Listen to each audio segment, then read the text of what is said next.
राशि। हिंदू धर्म के 7 महान ऋषि विक्रम आदित्य। इंट्रो। नमस्ते दोस्तों, स्वागत है आपका हमारे चैनल विक्रम आदित्य पर।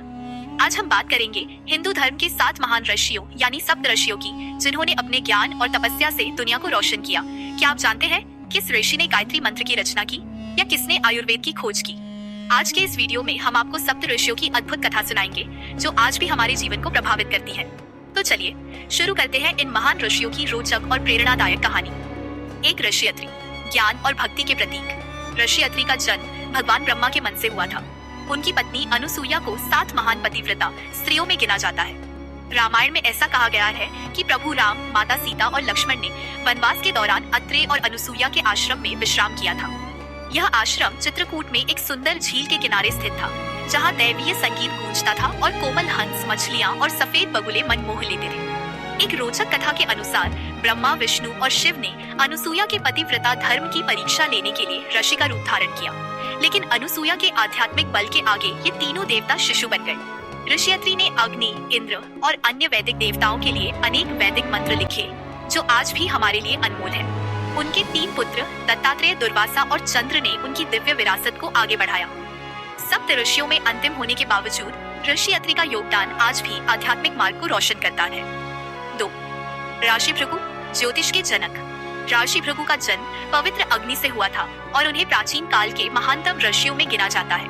एक कथा के अनुसार उन्होंने ब्रह्मा, विष्णु और शिव की परीक्षा ली और भगवान विष्णु को सबसे शांत और सर्वोच्च घोषित किया।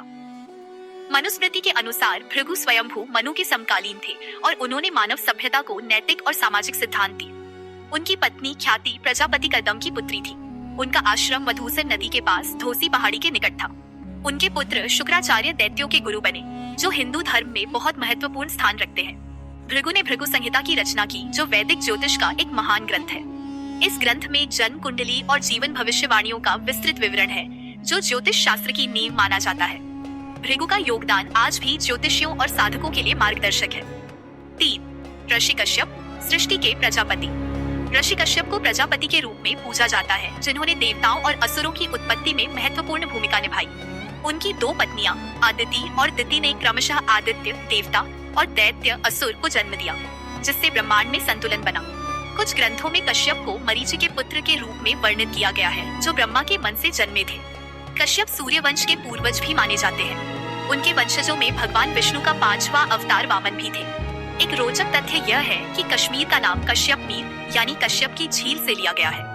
एक कथा के अनुसार ब्रह्मा ने कश्यप को श्राप दिया था, जिसके कारण वे बाद में वासुदेव के रूप में जन्मे, जो भगवान कृष्ण के पिता थे।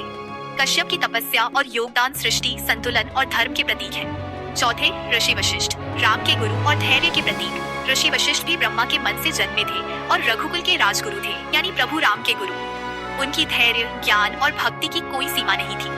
उनकी पत्नी अरुंधति के साथ उनका दाम्पत्य जीवन ज्ञान और पवित्रता का प्रतीक था। वशिष्ठ और विश्वामित्र के बीच प्रसिद्ध प्रतिद्वंद्विता की कहानियां रामायण में मिलती हैं, जहां दोनों ने तपस्या और ज्ञान की शक्ति का प्रदर्शन किया। वशिष्ठ वेद, ज्योतिष, खगोल और आयुर्वेद के महान विद्वान थे। उनके पास प्रकृति के तत्वों अग्नि, जल, पृथ्वी और वायु पर नियंत्रण था।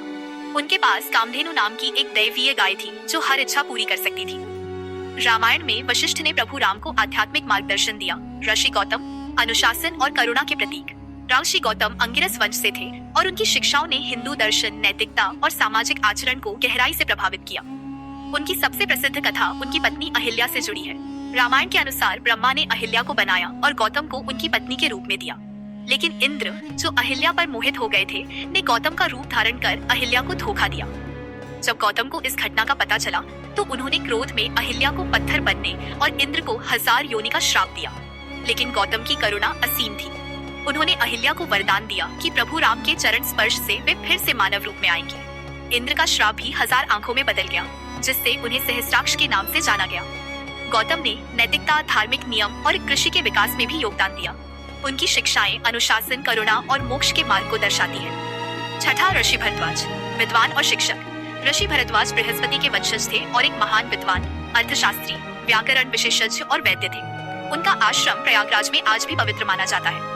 विष्णु पुराण के अनुसार उनकी एक अप्सरा घृताची के साथ संक्षिप्त मुलाकात से द्रोणाचार्य का जन्म हुआ, जो महाभारत के एक महत्वपूर्ण पात्र बने। रामायण में प्रभु राम, सीता और लक्ष्मण ने उनके आश्रम में विश्राम किया, जहां भरद्वाज ने उन्हें मार्गदर्शन दिया। उन्होंने आयुर्वेद और युद्ध कला में भी महत्वपूर्ण योगदान दिया, जो धर्म और स्वास्थ्य के मार्ग को दर्शाता है। 7वें ऋषि विश्वामित्र, गायत्री मंत्र के रचयिता। ऋषि विश्वामित्र मूल रूप से एक राजा थे जो अंबासु वंश से थे। उन्होंने राजसी सुख छोड़कर हिमालय में कठोर तपस्या की। 1000 साल तक मौन रहकर उन्होंने ब्रह्म ऋषि का दर्जा प्राप्त किया। उनकी सबसे बड़ी देन है गायत्री मंत्र, जो हिंदू धर्म का सबसे पवित्र मंत्र माना जाता है। रामायण में विश्वामित्र ने प्रभु राम और लक्ष्मण को बाला और अतिबाला जैसे शक्तिशाली शस्त्रों की शिक्षा दी। उन्होंने राम को सीता के स्वयंवर तक पहुंचाया, जिससे एक दैवीय मिलन हुआ। विश्वामित्र की कहानी एक योद्धा से आध्यात्मिक गुरु तक की प्रेरणादायक यात्रा है। आउटरो दोस्तों, ये थे हिंदू धर्म के 7 महान सप्तऋषि, जिन्होंने न केवल आध्यात्मिक मार्गदर्शन दिया बल्कि सृष्टि के नियमों को भी संतुलित किया। उनकी शिक्षाएं हमें तप, धैर्य और ज्ञान का महत्व सिखाती हैं। अगर आपको यह सप्त ऋषियों की यात्रा पसंद आई तो हमारे चैनल विक्रम आदित्य को सब्सक्राइब करना न भूलें। वीडियो को लाइक और शेयर करें ताकि और लोग भी इस ज्ञान से लाभ उठा सकें। हमारे चैनल पर ऐसी ही और रोचक कहानियाँ और वीडियो हैं जो आपके धार्मिक और ऐतिहासिक ज्ञान को बढ़ाएंगे। धन्यवाद और फिर मिलेंगे एक नई कहानी के साथ। नमस्ते।